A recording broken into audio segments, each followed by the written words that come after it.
la aqbali kareynin in dadka lagu been abuurto warar been la gudbiyo la dhibo sida mushahar lagu qaato xoolo lagu kasbado guriyo lagu aasaasto darajooyin lagu dallaco maya ilaahay tabaaraka wa tacaala waa kugu maqan yahay naam allah waa kugu maqan yahay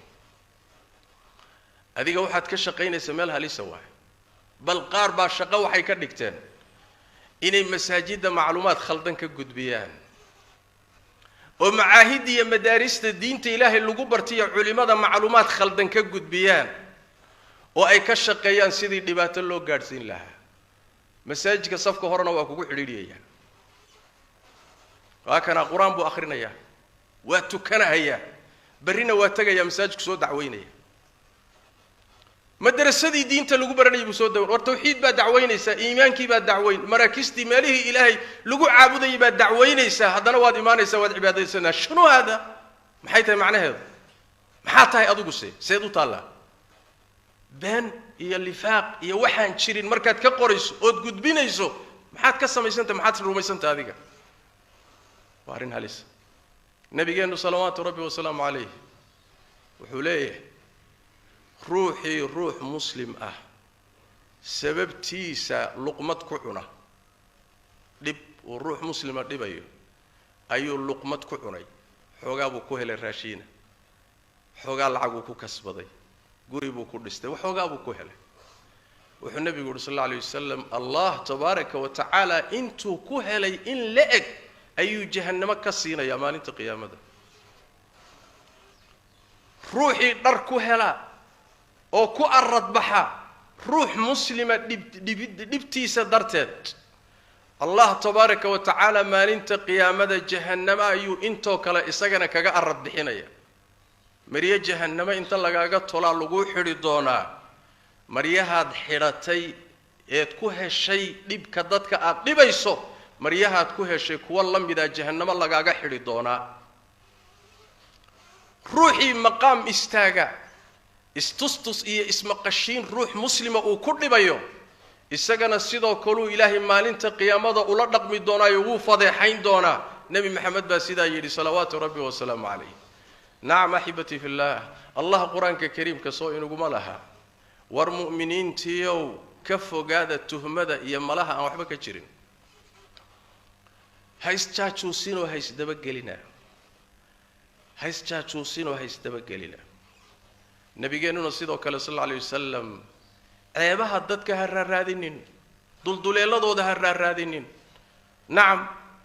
haddii ay dhibaato geysanayso ruuxan kadaatu dhibaato geysanayo ama amnigii ama istiqraarkii dhibaato geysanayo masale kale waa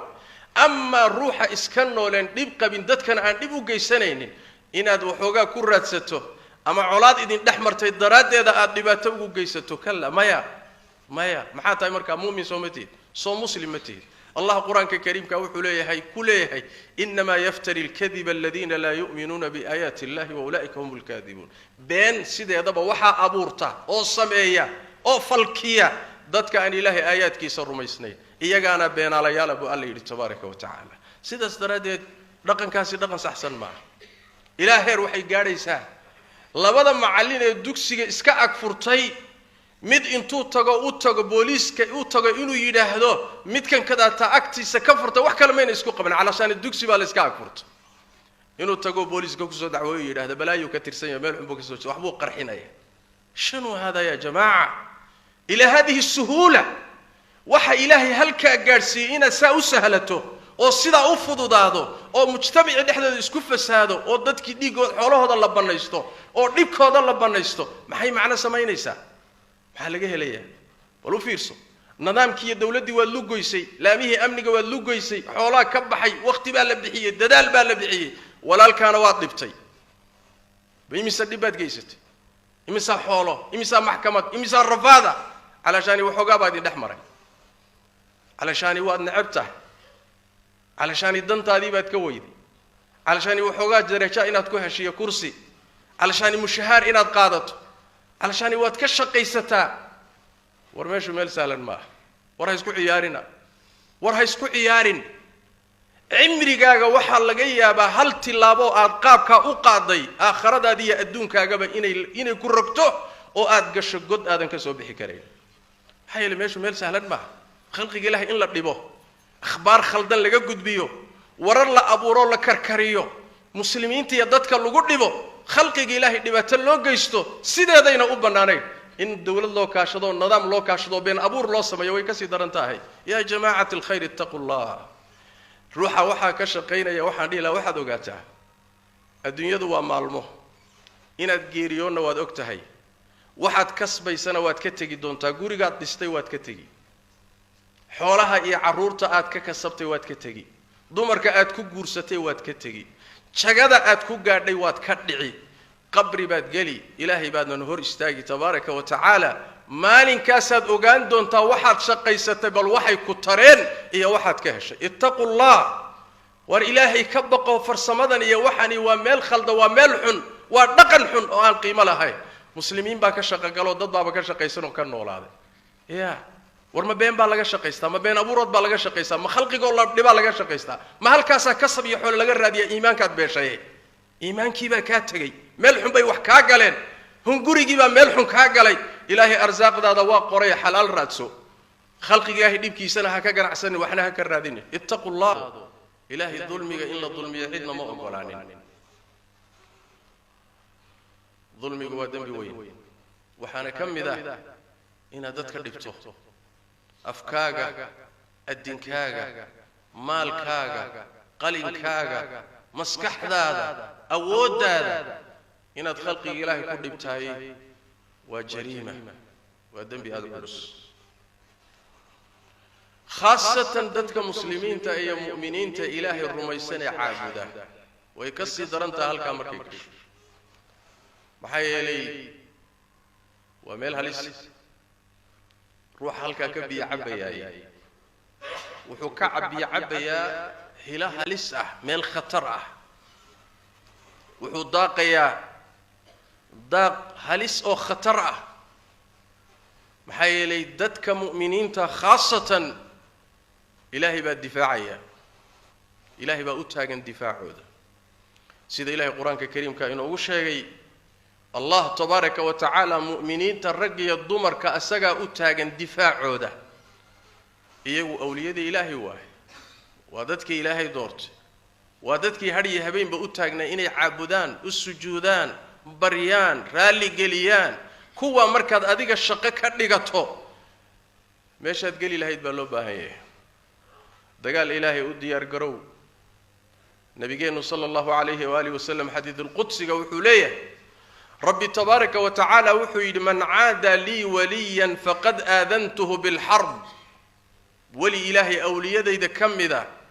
روحي عداود إيا الدقال حمان وقاضاي حكود لك الدقال كيغا بل إنه إسلا إسكعلين كرايس كودايو يا ولي إلهي إلهي قرآن كوكوكي حي روح كستو مؤمن ومسلمة إلهي نكبق وولي إلهي لما وداد يدور وداد كلية أولياء لما يده أولياء ذو مؤمنين تإلهي عابد وأولياء إلهي هسكو طابني هذا ضابط إلهي باكسوك يا تبارك وتعالى دقال كيسات قلي ظلمك أدقلي خلت كأدقلي سند عقوبة دي سكلية إن آخر لك أقوين دون ما هو يسود دقدقي نبي جينا صلوات ربي والسلام عليه لبدن بي أو كل شيء إن عقوبة دو أدون كالصهر مرتو يدو آخرنا كيد ayaa waxa kamid baqiga iyo gardarrada iyo xadgudubka saas daradeed god aadan ka soo bixi karin ha gelin booraan aadan ka soo bixi karin ha isku tuurin meel halisa waay ilaahay tabaaraka wa tacaala kama fakan kartid man caajis gelin kartid lamana dagaalami kartid iskamana celin karaysid tartiib soo miskiin baa tahay adoon baa tahay khalqi ilaahay ha dhibin adoomada ilaahay ha dhibin afkaaga iyo adinkaaga cesho allah tabaaraka wa tacaala wuxuu leeyahay quraanka kariimka والذين يؤذون المؤمنين والمؤمنات بغير ما اكتسبوا كوا مؤمنين ترقي الضمر كدبيا ذنب أين قلن يا وحينا كسبنين كل بيا وحي حنبار سدين بهتان بين أبور يا الذنب وين أي حنبار سدين ما أنت قيامتنا يجوا حنبار سن بين الإيمان دونا وقدرا dhibka dadka loo geysto in lagu been abuurto oo wuxuusan ahayn ruuxa lagu sheego oo ruuxa been lagu sameeyo korkiisa waxay ka sii daran tahay beenta aad ku sheegaysay been abuuradka markaad adigu doonayso inaad ku dalacdo markaad doonayso inaad xoolo ku hesho markaad doonayso inaad waji ku hesho markaad mushahaar iyo xoolo ku qaadanayso markaasay ka sii daran tahay khalqigii baad dhibi ood ku been abuuran si aad adigu u noolaatood wax u hesho faqad ihtamalu buhtaanan wa ithman mubiina nabigeena sallallahu alayhi wa alihi wasallam saxaabadiisu weydiiyey ma taqaanaan buu nabigu yidhi sallallahu alayhi wasallam xantu waxay tahay waxay yidhahdeen ilaahay rasuulkiisa garanaya wuxuu nabigu yidhi sallallahu alayhi wasallam xantu waa inaad walaalkaa ku sheegto wuxuu kahanayo wuxuu dhibsanayo wuxuusan raalli ka ahayn waxay yidhahdeen rasuulka ilaah bal ka waran waxaan walaalkay ku sheegaya hadduu yahay waxaan ku sheegaya uuba ku sugan yahayba ya ma xamanina waa ku xardhayaa ma xamanina waa ku sheegayaa miya xamba marka nabigu wuxuu yidhi sallallahu alayhi wasallam waxaad ku sheegaysaa hadduu yahay waad xamatay hadduusan ahaynna waad ku been abuuratay buu nabigu yidhi sallallahu alayhi wasallam been abuuradkaana ka weyn xanta laanna waa xan iyo siyaado weeye waa xan iyo wax ka sheeg oo waliba ziyaado wato beeni la socoto waay waa arrin halis waxaa nabigeena ka sugan sallallahu alayhi wa alihi wasallam sidoo kale inuu yidhi ma idiin warramaa addoommada kuwa ugu shar badan kuwa idinku shar badan ma idiin sheegaa wuxuu nabigu yidhi sallallahu alayhi wasallam almashaa'uuna binnamiima dadka warka kala qaada dadka u kala gudbiya fasaadiya xukuumadaha u geeya wararka beenta ah dadka muxuu ahaayay ku dira nacam dadka walaalaha ana kala geeya dhexdooda fasaadiya war xun u kala qaada dadka beriga ah ee fayow een ceeb lahayn ee dembiga lahaynna cidhiidhiga iyo dhibka u geysta dhib bay la raadsanayaan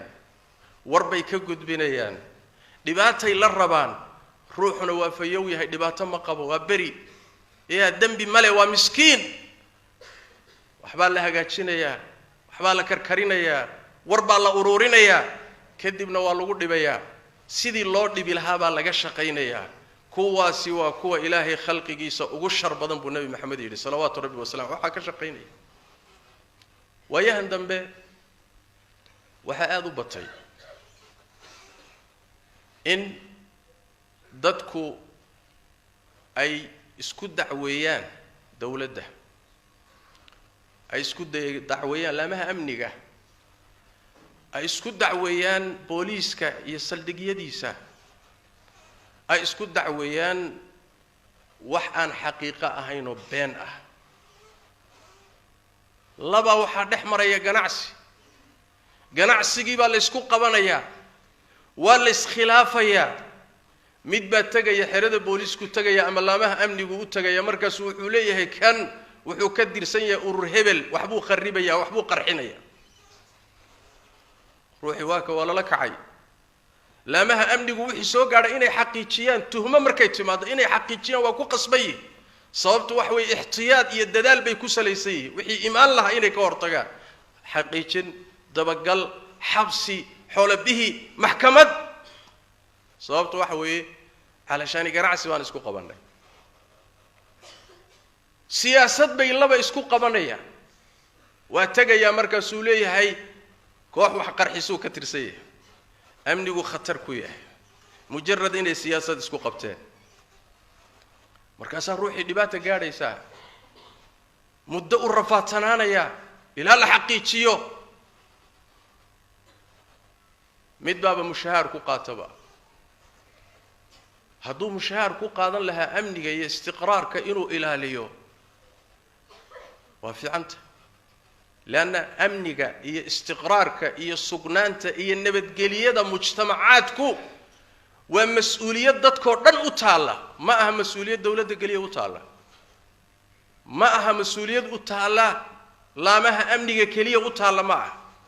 لأن أمانك ووحدة كردن ودليهين كتكنيا كمساجك كتشرا كعبادة سنيا متك سياسية متك وداتك كجنع سنيا هو يدا قريقة شوك تعرض وحبرنيسا أمانك ولعق أما الثمن أما قيمة كردن إليهين واحد ما أهكلية تجيها كلية